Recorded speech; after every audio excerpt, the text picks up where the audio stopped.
Welcome. It is the Money Match Gaming Podcast. I am part of your co-host team, The Infinite, here with my man, my one and only co-host, Dan Estrata.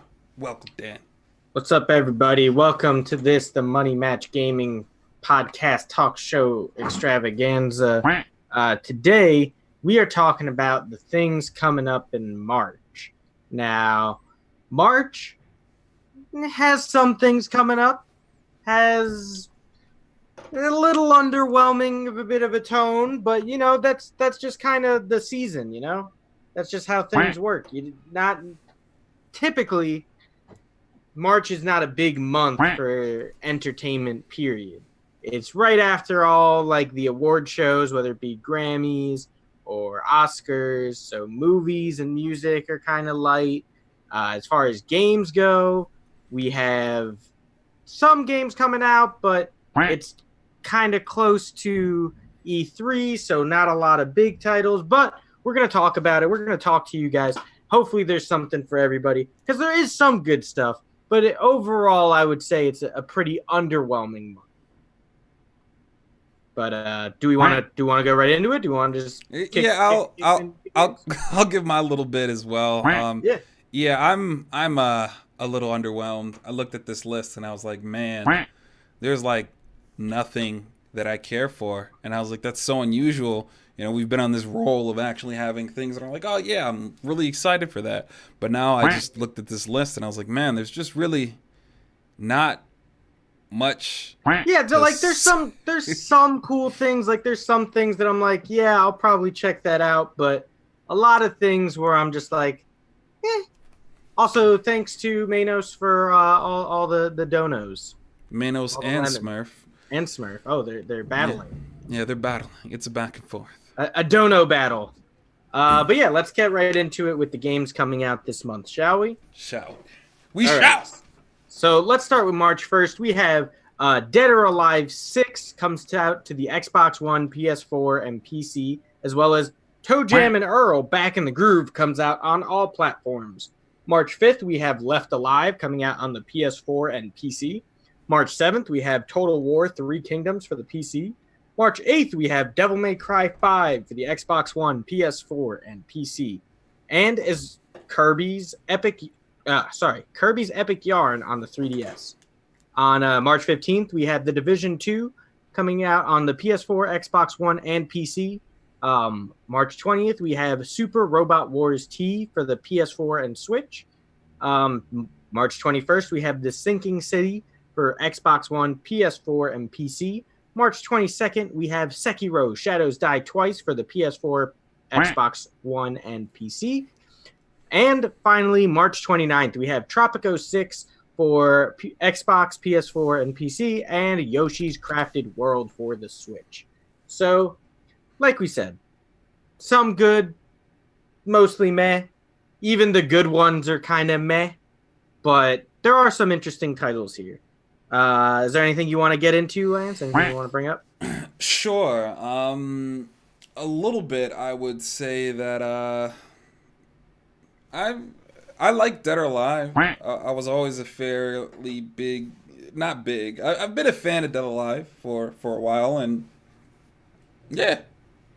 Yeah, I mean, that's like about it, though. It's like Dead or Alive. At least this new one is, from what I've heard from my friends who've played the demo, is that this game kind of tones down the TNA that the Dead or Alive series has become famous for, and more so emphasizes gameplay. And supposedly it's pretty fun. I haven't played it myself, but if you want to check it out, the demo or beta or whatever is on PS4 and Xbox One currently, so definitely worth checking out if you're interested. I never was really bothered by the TNA and Dead or Alive, to be honest. I never really noticed. Like, it's a big part of the game. It kind of is when I think about it. That's why they have like the volleyball spin-offs, and it's a big fan service-y series. But yeah, that's a little fair. It's a little fair. But to be fair though, that's a lot of just Japanese fighting games in general. I mean, look at Soul Calibur. Ivy's boobs are probably the size of my body, so it's just the character design. And to be fair as well, it doesn't really matter what gaming or fighting series you're doing. For the most part, I feel like yeah, they kind of do that. You know, I forgot what tournament just came out just recently. It might have been a Japan event to where I saw on Twitter people were complaining that girls were like they were exposed, and there was just like this big fan. I shouldn't call it a fanfare because it was negative. There was this big uproar about, Japanese players are indecent, and I was kind of like, wow, that's kind of weird. And I watched this guy who does a lot of esports news, specifically the fighting game community, and he had this whole video of like, yeah, you guys are just now noticing that Street Fighter characters have a lot of exposed, Skin. Yeah. Look at like, Cammy's outfit, dude. That is a thong and a half. Right, and like like in a lot of those situations where they give people suplexes and stuff, the girls seem pretty more or less, kind of a little bit exposed, So it was like I don't know. That I've been so indoctrinated in it that it never really bothered me. I guess that's why. It's like, hey, this is. I mean, I don't have like a feeling either which way about it. I just find it interesting. Like that's like their gimmick, and they're just kind of like, well, let's try something different. Which, sure, fine. I don't care. I've never been big into the Dead or Alive series myself, so I don't really have a leg to stand on. I played Dead or Alive 2 for the Dreamcast, I believe, but that's about it. Smurf says that he's listened to a lot of people, specifically ladies, saying that they wouldn't play the game unless they did that. TNA type of fan service it's still type of thing. There. It's still there. It's just that characters are more appropriately distributed. Right. It's not like Vikings and then all the dudes are in full body armor and then the girls have like, this. Ginormous. Pretty much, yeah. Yeah. Everything is proportionate for the most part. I mean, I'm sure there's still characters who are on the busty side or on the big buddy side, but for the most part, it is proportioned a little bit better than in previous games, I guess. I don't know. I haven't played it myself, so I really don't have a leg to stand on. But, yeah, it's happening. It's coming out. Moving on to another game coming out. I'll pick the next one because it seems we kind of have a thing going here on this list. March 8th, Devil May Cry 5. I'm a big fan of the Devil May Cry games. I'm a big fan of that style of game. Will I be getting Devil May Cry 5 the day it comes out? Probably not. I'll probably sit and wait on it. Just because I played the demo and I was so bad at it that I was like, oh, they're harking back to the Devil May Cry 3, Devil May Cry 2 days of this game. I might need to wait a bit before I jump head first. But I love Devil May Cry 4, so I'm a big fan of the character Nero, who this is still a big focus in this one. I was even a big fan of DMC, which a lot of people hated. But I am happy that a new Devil May Cry game is coming out. Those games are off the wall ridiculous and just like it's like almost like a guilty pleasure for me because it's so different from most things I like. It is way like gory and kind of crude and stuff like that, which is normally not something that appeals to me. But for the Devil May Cry series, I like it. I think it's a fun game, and I really don't mind it so much. Real quick, so to clarify, Smurf's saying that they had clothing damage in the last game, and I didn't play a whole bunch of the last Devil May Cry, and so basically, I think he's talking about the last. There was no clothing damage in the last Devil May Cry. I think he's talking about the last Dead or Alive.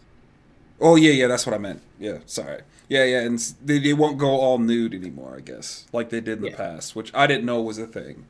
So, yeah. I mean, like I said, fan servicey game. I didn't know it was a thing either, but I don't put it past it. Like right, you just gotta go. Yeah, sure. I guess. Yeah, I believe it. Yeah. Wouldn't surprise me. But yeah, so that's my take on Devil May Cry. I'm pumped about it, but not day one pumped. None of these games I'm day one pumped. No, none of these games. Although I might get some just because my brother and such. That being said, February was kind of a mediocre month as far as games go too. Like the two biggest games that came out this month were both Battle Royale games, like Tetris Battle Royale and Apex. All the other games are kind of like meh. Those are some like serious games though, and I mean if you have two, I've heard Metro was good too. Well, my brother bought that. I haven't played that, but I'm not into the series or never really got into the series, so I don't know anything about it. But I heard Metro was good last night. Yeah, I think that's enough for it to be a good month though. It's not like this month where I'm like really questioning, like, man, do I even want any of it? I think one of these games, I think two of these games will be really, really good. Yeah. Really, really good for the audience who wants it, I guess, because I'm like, yeah, about that. Yeah, because and this was one that you highlighted, Division 2. I think Division 2 has the potential to be a good game as long as Ubisoft learned from its mistakes of the first division. Because people were all about the first division until it came out, and then it became stale really quick. If Ubisoft was able, and I think towards the end of the division's life cycle, it became a much better game, from what I've been told from people who play it. I've never played it myself, probably have no intention to. But I think if Ubisoft learned from their mistakes and didn't just pull a Destiny 2 on everybody, that has potential to be a very solid game that will probably garner more hype after it comes out from people who've played it and saying good things about it. The other game I believe that'll be pretty good is Sekiro: Shadows Die Twice, as that is the next game in the Souls series, and people really just like the Souls games a lot. I mean, I'm not super into the Souls games myself. I'm bad at them, so I don't play them very often. But I could see them being good. Right. I have a little high hopes for. Well, I don't have high hopes. I don't have high hopes for anything on this list, but I didn't hate the division. It was more of a situation to where like you said. Okay, all right, cool. It's like more of a situation to where I just feel like they didn't do enough. It wasn't the worst game in the world. It was just really, really small and confined to a really small area, and made me feel like the game was really small and it didn't have space to explore and so on and so forth. And for me, and I do this all the time. I do it all the time because there's nothing else. I mean, what else are you going to do? You always compare things to other things that you've experienced, and when you experience something like Skyrim, where these more bigger open world type of situations that I just don't understand. My brain can't handle them not being able to give me more space to maneuver and deal with other people. The zones were really small. It felt like I ended up doing a lot of the same things over and over and over just because everything was so tightly compact and stuff. And again, we've mentioned this before. We go through this all the time, that it's like a situation to where I don't necessarily get enjoyment out of only crushing online people. I need more than that, at least in my games and how I feel about the things that I like. And so the Division was more of a looter shooter, circa kind of like Destiny or not Apex, the one that just came out, Anthem. I heard that movie. Sure, but when you went in the dark zone and such, you did fight other players. There was literally other people walking around, and you would decide whether or not you want to shoot them or not and have a fight.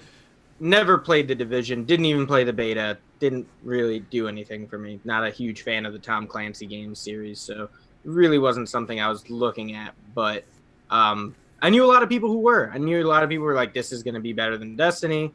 That was the main thing people were saying. That was the main comparable thing for it at the time. And it started out that way. Everybody agreed with it. And then about a week later, everybody was like, all right, I'm done with this game. Right, because there was a lot of issues with it, and it's like when you... I don't know why, companies don't understand that playing with the best player in your community isn't always fun for somebody who's trying to start to play the game. So there never really seemed to be any level differentiation when you entered the dark zone and could encounter other players. So you could walk in. Now, did you have to do the dark zone, or was that just an option? You didn't have to, but to get all the good loot, you did. Oh, so you couldn't get... There was no raids or anything? Yeah. There wasn't any, to get the good loot, you had to go into the dark zone. Gotcha. Yeah, see, that you should... Yeah, that shouldn't be that way. PvP should not be how you get the good loot. You know, and I'm like, I'm actually okay with that if the zone's bigger than like this on the map. I just think that PvP is something that not everybody likes to do. So you're kind of like limiting your base by only the people who want to play the multiplayer version, you know?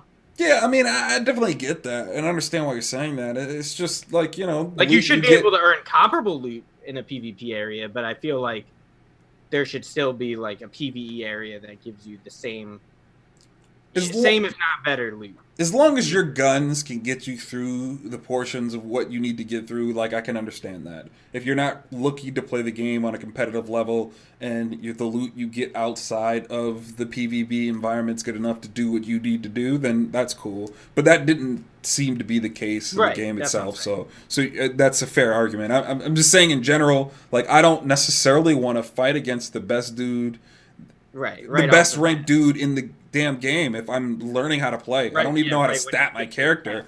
And it's like, yeah, let me run into these dudes that like one tap me with their guns and I die. Like, that's not fun. Yeah. And it's like these communities keep doing this. You know, you came in here like, hey, did you hear they announced a new Overwatch character? And I was like, cool. And the first thing that came out your mouth was like, until they fix rank, I have no business playing this game. Well, that's not what I said. That's incorrect. Well, you I know don't what I give a shit about ranked. I just mean in general. I just want to play the game with a good team comp. I don't play ranked. I don't like ranked. It's too stressful, too sweaty for me. Pretty much every game. I rarely touch ranked.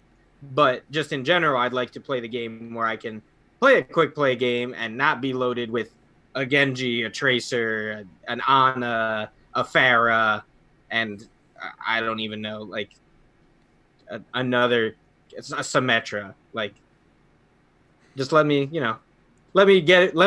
queue as a healer and then put me in a group where I have 3 DPS, a tank, and a healer, or something like that, you know? Yeah. I mean, that's the same complaint in ranked. That's what I think Overwatch should go to. I think they should go to a team comp setting, but that's neither here nor there. But I am excited about the new hero just because it is a healer, and that makes me want to try it. Right, but I mean, like, it's the same concept to me, to where it's like they don't necessarily give you the necessary things for you to play the game right in an environment that could be fun, because, you know, you're going to 0 to 100 really, really quick, and they just throw you in there and go, well, figure it out. You know, so it's just kind of, that's like, hopefully they fix that. And maybe the world and everything else is bigger, and they just build on what they've already built and so on and so forth. So we'll find out, you know, because I'm sure I'll end up playing it because my brother liked the first one, so. Yeah, I mean, like I said, from what I've heard, they've seemed to have learned from their mistakes of the first one and have made a better game. I do not know. I have not played it.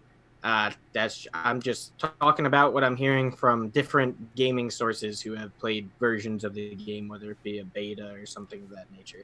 And like Ubisoft, while they're a little bit of a joke company for, you know, putting out 15 billion Assassin's Creed games and Just Dance every year and stuff like that. And a lot of people give them crap for putting out a lot of bad games, but in recent time, I have seen their passion for their projects grow and them work on putting out better material than worse. I mean, look at Rainbow Six Siege. I'm pretty sure that's Ubisoft, and that's like arguably still one of the biggest shooters right now because of the time and effort they've put into making that game a good game still. I don't think I've ever hated Ubisoft as a company, though. I never. A lot of people do. I mean, they're a punchline for a lot of people, myself included. Like I joke about Ubisoft all the time, mainly because I just think Assassin's Creed games are boring and trite. But that's just me personally. I've heard that the last two are actually more fun, but I couldn't tell you. Didn't play them. But yeah, so I think they're heading in the right direction for games. Maybe, hopefully. Also, one of Ubisoft's claims to fame is having like those beautiful trailers, and then you play the game and you're like, well, this is nothing like that trailer. Well, I could see that. They put a lot into the trailer budget and a lot less into the game budget. Right. But yeah, so moving past Division 2, we have Sekiro Shadows Die Twice. Like I said, That's a new game in the Soul series, or well, not in the series, but made by the same person or made by the same group from software. So I know there's a big want for that game. Are you a Souls guy at all, or no, not really? Nah, I didn't really get into it. If my brother was still around, maybe, because my brother loves these types of games, man. And like I said, we share games and stuff, so like there's a good chance that it'll end up somewhere. Like, but maybe not, because this isn't a single player. Is that a single player game? Yeah. The Souls games are single player for the most part. Yeah, so like, yeah, I doubt it, but I'm indifferent. It's like, yeah, I mean, I'm probably not going to play it, but I know a lot of people who will play it, and they're all very excited about it. So I'm sure it'll be a good game. And the From Software usually does a good job with those games. Like the people who like them a lot.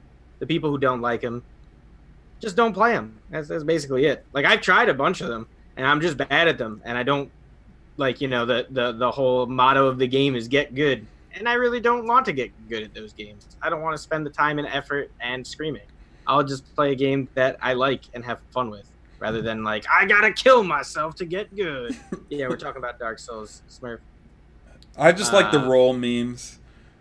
I don't know why, but they just make me laugh whenever somebody's like impersonating them. Like I like all the cosplays to where they're like pretending like they're about to fight, and all they do is roll. Yeah, you get a lot of people dressed as Solaire.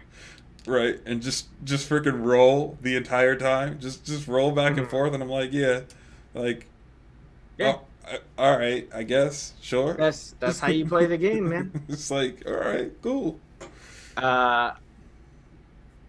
And the last game that we talked, that I have highlighted here that's coming out this month is quite the opposite of Sekiro Shadows Die Twice. And it's Yoshi's Crafted World, which is probably baby easy, so easy that you might never die. Because that's just the case with Yoshi games. They're fun, they're adorable, they're cute, they're not hard. So, yeah. I'm sure it'll be good. Did you play? I played Woolly World. I thought Woolly World was fun and cute, and it did all the right things. It was just baby easy. Yeah, I mean, I don't remember which one I played. Dark Souls does have co-op, but it's not like a big part of the game for the most part. Like it's not like it's something that you can do extra, like you can join your friends and play and whatnot. But most of the people I know play it by themselves at least once. Yeah. All right. So that's it for games. Let's move on to movies, shall we? We shall. So March 1st, we have Tyler Perry's A Medea Family Funeral. March 8th, we have the next movie in the MCU, Captain Marvel. March 15th, we have Wonder Park, 5 Feet Apart, and Captive State. March 22, we have Us, Where'd You Go, Bernadette, and The Beach Bum. And March 29th, we have Dumbo, Hotel Mumbai, and that's it. I put a dot for another movie, but I didn't put anything in there, so I'm just going to go ahead and assume that was all the movies coming out that day. Very light. There's 4 movies that have any kind of appeal to me. Most of these movies I haven't heard about. Medea movies are really funny for the Medea parts. The rest of the movies are pretty bad. The first big movie in the month, though, Captain Marvel. I'm sure we'll see that. I'm sure we'll talk about that.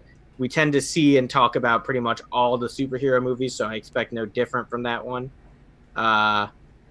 Yeah. You excited about it?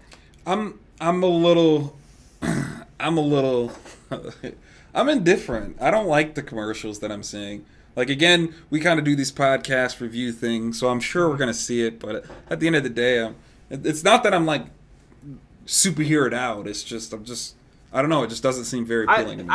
I mean, I'm not, like, of the Marvel movies that have come out in recent times, it's probably one that I'm least hyped for. I love Brie Larson. I think she's a really good actress. She's really funny. I'm a big fan of Samuel L. Jackson, obviously, as well. But,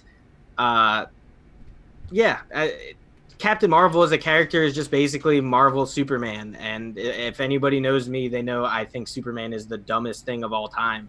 So hopefully it's going to be good.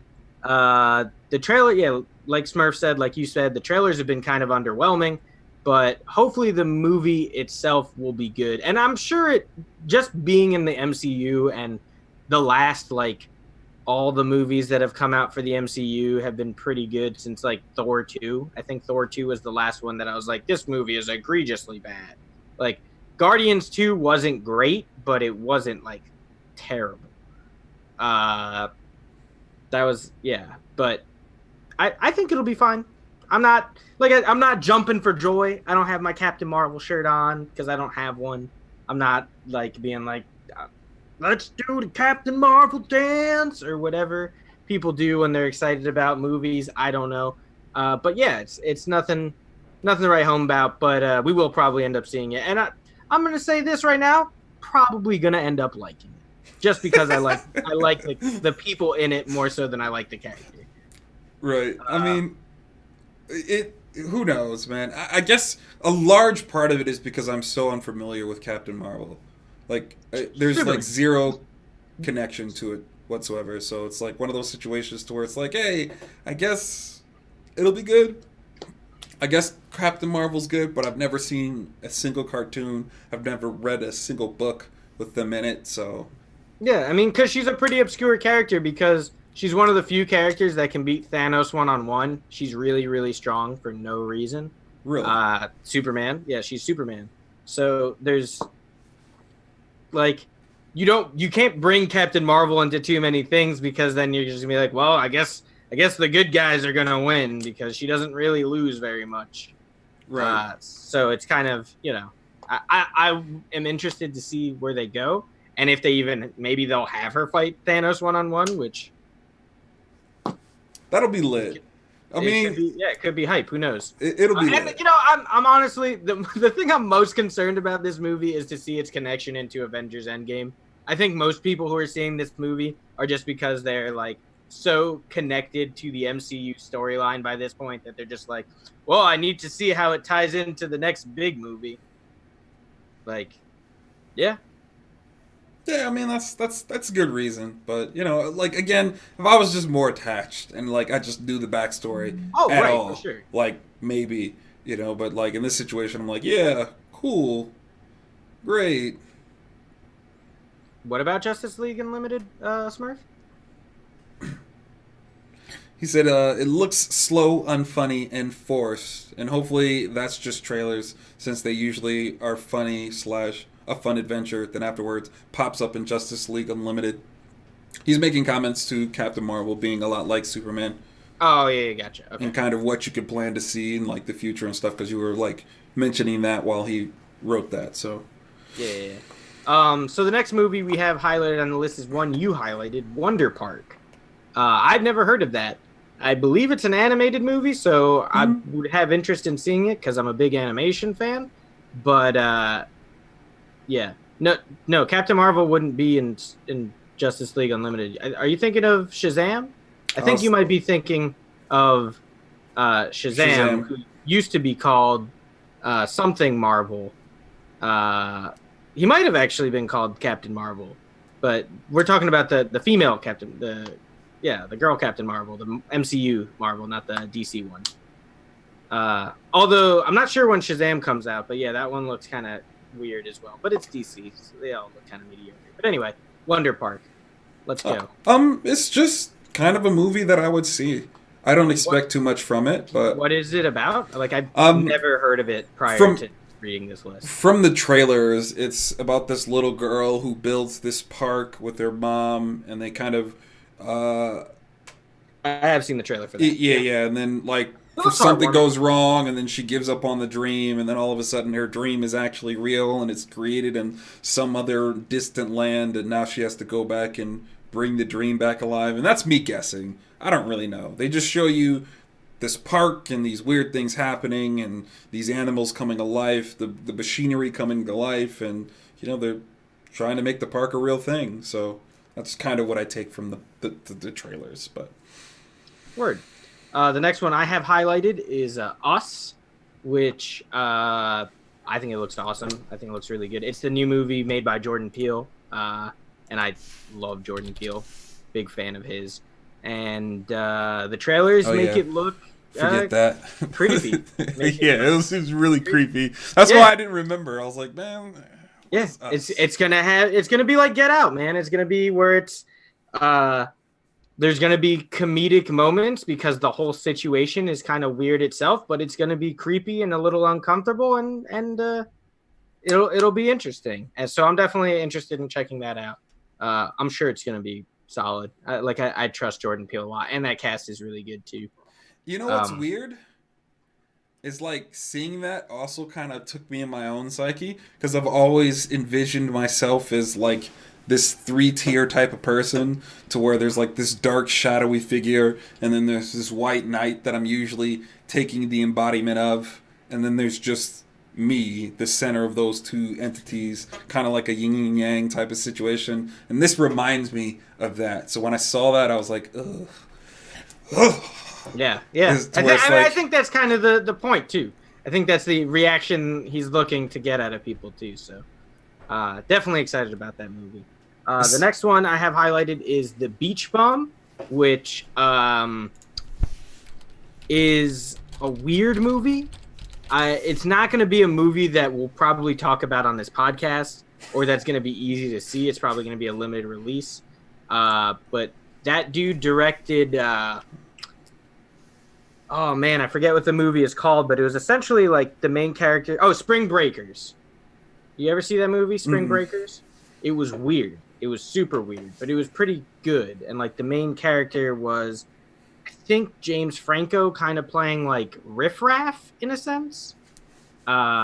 This movie is similarly weird. It's about Matthew McConaughey is like this like old drug dealer, weird kind of guy who like lives on a beach, and it just looks very strange, but the colors and the way it's shot are very interesting. So that's stuff that I kind of like. So I will probably end up going to see that movie, especially because, like I said, I for what it was worth, as weird as it was, and I didn't really understand it fully, I enjoyed Spring Breakers. So I will definitely check out that movie. And the last movie we have on this list coming out this month that that I highlighted is Dumbo.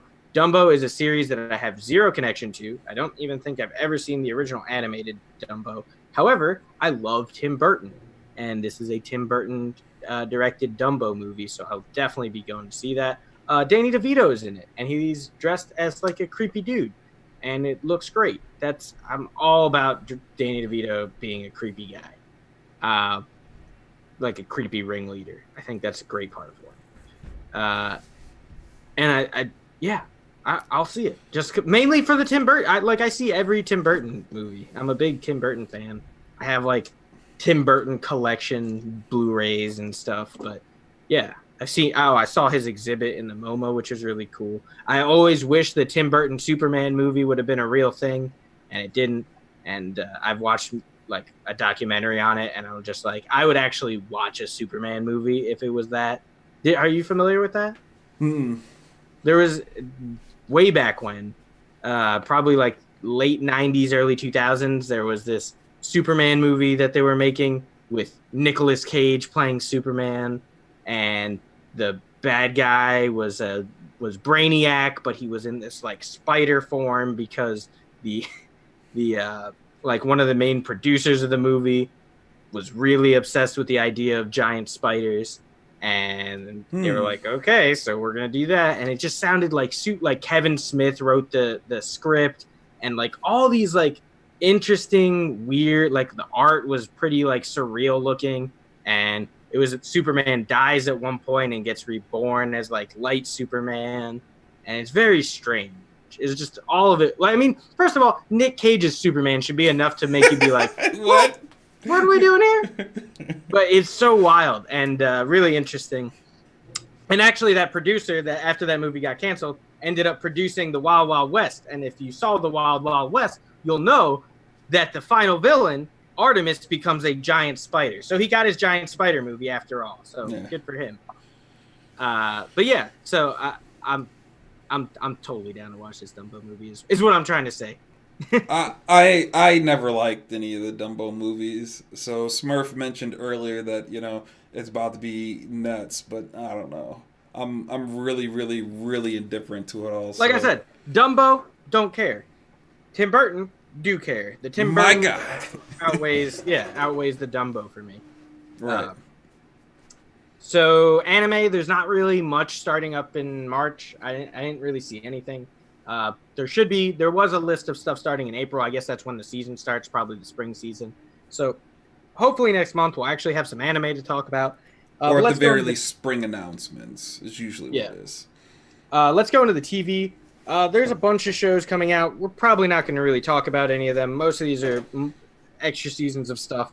But March 1st, we have The Widow Season 1 on Amazon Prime. March 3rd, we have Bob's Burgers, Simpsons, and Family Guy on Fox, and Shark Tank on ABC. The Simpsons is its 30th season, which is wild that any TV show has been on for that long is pretty crazy to me. March 7th is Superstore and AP Bio on NBC. March 10th is American Gods Season 2 on Stars.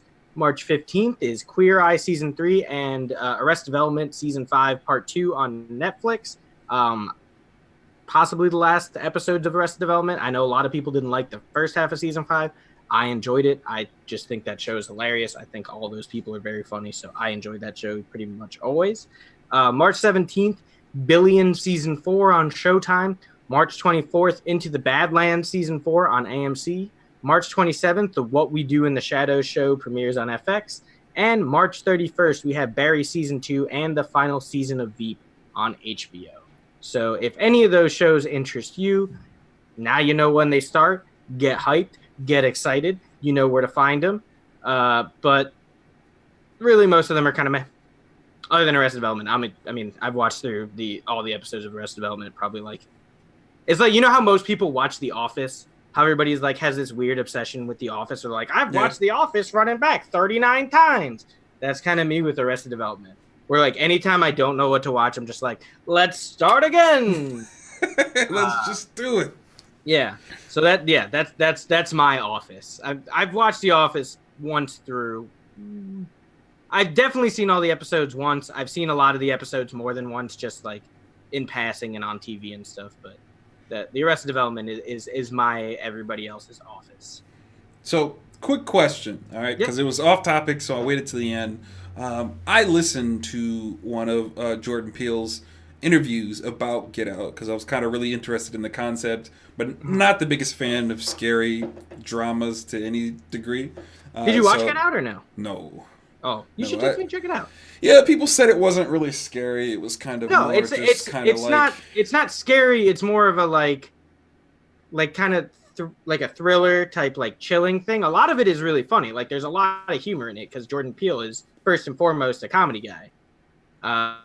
But it is there, like the horror aspects are there, as in like this is a very unrealistic scenario, but there is some truth to what's going on here. So it's like a introspective scary, if that makes any sense. Right. And I mean, he said something interesting in it. And I know that you are, at least at the very least, you used to be into comedy, and you kind of sought out I like the hand itching my head. Yeah, that's what they wanted. Because I moved it earlier, and they were like, "No, dude, no, I like it. I like it there. I'm a big fan of it there. Basically, that you were aspiring to be a stand-up comedian for a little while, and he kind of talked about how humor and horror was like the same coin. It's just kind of the same thing in a weird way is kind of how he described it, and how it's like kind of the situation to where it's like they both serve the same purpose. And he's like, the reason why I like horror so much is because you can kind of make these statements about life and reality that you can't make in the normal scheme of reality. So he's like, in comedy, you do that all the time. You always hear about good comics being able to expose certain parts of reality that are ridiculous. And he's like, horror does the same thing. And he's like, obviously it depends on the kind of horror, but he's like, to me, they're a lot of the same in a lot of those senses. And I just kind of wanted to know your opinion, because it was an an interesting introspective. Yeah. You know, I was like, that's kind of weird. But, you know, I'm not really like super into one, but like creatively you've done at least one, so just hit me with your knowledge, man. What do you think? See, man? I'm not. Yeah, I mean, I agree to that. Like, although I'm not a huge fan of horror for the most part, the horrors I like, the horror movies, or you know, in the horror genre, things I like are the things that meld the comedy and the horror well. I do think that he has a point in saying that they're kind of two sides of the same coin, because they're the overlying thing in comedy and in horror that's not always like 100% there, but a lot of times is that it is taking a stab at a larger issue. Not always, but a lot of comedy, a lot of horror does that, where it presents this idea in a kind of morphed way that your head gets what it's going for, but it shows it to you in either a horrific or a comedic sense, or a mixture of the two. Right, and it's not like there aren't any funny moments in these even the slashers, like slasher films. Like slasher films, a lot of the times are so like cheesy. Like the cheesiness is what makes them funny. You know, is what makes them memorable. Like Scream. Scream is a cheesy movie, but everyone remembers Scream. Everyone knows the Scream mask. Everyone has, if they haven't seen Scream, they still know what Scream is. You know what I'm saying? Right. And it's because of the cheesiness, but also like there was a sense of, especially in that time, you know, home invasions were kind of not prominent, but it was something that everybody feared. You know, it was a universal fear that everybody had. So you could kind of tap into that knowledge and give people that experience while still not taking yourself too seriously about it. Right. So it's more of the way like it introduces information in the world, more so than like how they mesh together. Because it was a little confusing for me, and I was like, man, maybe that's just something I don't understand because I don't work in that space creatively in any way. So it's kind of like, you know. Yeah, like Smurf is saying, all the scenes with the best friend were very funny. There were other scenes. I mean, he was definitely the most real character, was the TSA agent. I think, yeah, obviously he was hilarious, but he was just a very relatable character. And you know, I don't want to talk too much about it because I do want Lance to see it, and I feel like the best way of watching that movie is to go in. Yeah, it's to kind of go in blind. Like, I knew about the movie. I sort of knew what I was getting into, but I didn't. And I saw it in theaters opening weekend, and that was one of my favorite movies that I've ever seen in a theater because of how energetic everybody in the crowd was. There was people like, and sometimes that bothers me in some movies when people are like talking or yelling at the screen. It bothers me, but it worked so well for this movie in particular that I was just I loved it. I thought it was such a good time, and I've seen it since, and it's still very enjoyable. But that first time I saw it was just it was really special. Yeah, and I mean, like, no one's ever said anything bad about it, and like that's usually my tell that something's actually good, is when like even people who like to hate on things have nothing bad to say about it. They're just like, it was a movie. And I'm like, oh, okay. All right, I see. Okay. Yeah, nothing bad to say? None at all, man. It was a good movie, but? Yeah, none of that. But, so, you know, I don't know. Man, if you ever want to do a re-review, like an episode of, a review episode where we talk about something that's not necessarily new, I'm definitely open to doing Get Out. I will watch that movie again because I haven't watched it in a while. And I still always, like, I've seen it like 2 or 3 times, and I enjoy it every time. Yeah, we can give it a go. I can make it a project, kind of watch with my wife and everything, and you know, it'll be cheaper than normally going to the movies because you can just get it online probably for free. Yeah, I think it's on HBO. Go. Yeah, that'll make it even easier because we do have that. So, but yeah, I'm I'm pretty sure it's on one of the streaming services. I'm almost positive. But that does it for us now. Yeah. There you have it. The coming soon in March. Hopefully you find something you like, and you're not like me, to where I'm like, meh, I guess it's another month, huh? Yeah. I mean, listen, there's a couple things on there that I like, but overall, meh. Honestly, the most surprising thing for this month I thought was Toe Jam and Earl. I mean, we didn't talk about it all, but like, when was the last time a Toe Jam and Earl game came out? Like for the Super Nintendo? Dude, I don't even know what it is. Like, so it's like a side-scrolling platformer that last time I remember it was on the Super Nintendo. I don't know if they've come out with a Toe Jam and Earl game since, but I saw that there and I was like, oh, okay, good for them existing again. Making a comeback. Yeah. I mean, it is the time of comeback, yeah? You know, it's like, it's that time. You know, I feel like they're not making too many games that really blow your socks off and are, you know, keyword fun. I mean, you tap into the nostalgia, dude. You just gotta tap in, suck it dry. Suck it dry. Or it's just like a remembrance of the glory days, because like there's so many times where I can remember games actually being, from the bottom of my heart, fun. I hope that with this new Lion King movie coming out, they remake the Super Nintendo Lion King game, because I remember being a kid and loving that game. I couldn't tell you anything about it now, but I remember renting it and being so excited that we had it. It was hard. Yeah. So there you go. Just remake it. Remake it with the new graphics and Donald Glover. Thinking about it now, thinking back on it, I'm kind of like, there was a lot of like surfaces that didn't really look like surfaces. So there's like a part of the where it's like at the beginning of the game. I don't think it's the first level, but it's like this. Right? Yeah, it's like the second level or something like that, to where you're jumping on animals and you're like exploring the safari, and it's like "Just Can't Wait to Be King" song, you know, and you're kind of going through that, and it was like a lot of animals don't look like you can jump on them and stuff, and there's just so many things that were kind of like, am I supposed to do that? You know, and like, so games have to be this weird thing to where it has to be intuitive, but not too intuitive. And that was one of those games to where I felt like I would do things as a kid, like, I don't know what I'm supposed to do, you know, and then you just start jumping into things and like, yeah, that killed me. I guess that's not it, you know, so. And once again, this is off topic and we were about to go, but I just felt like bringing it. Remember when every movie had like a video game tie-in?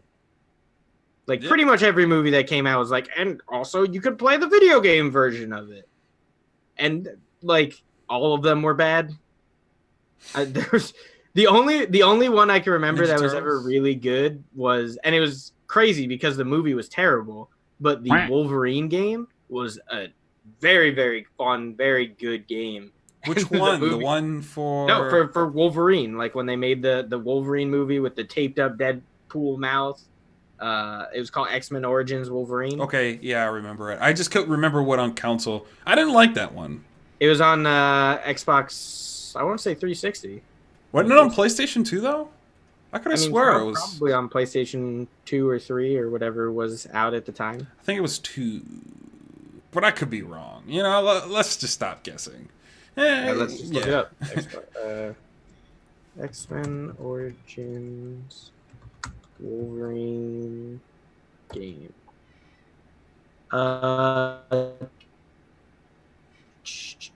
PlayStation 3, Xbox 360, PlayStation 2, PSP, Wii, Nintendo DS, Windows, and yeah, that's it. He said, Grumpy helped me beat Speed Racer level on 64. That's nice of him. Speed Racer was difficult. I remember that being like really, really hard. But that does it for us, you guys. Until next time. Later, all.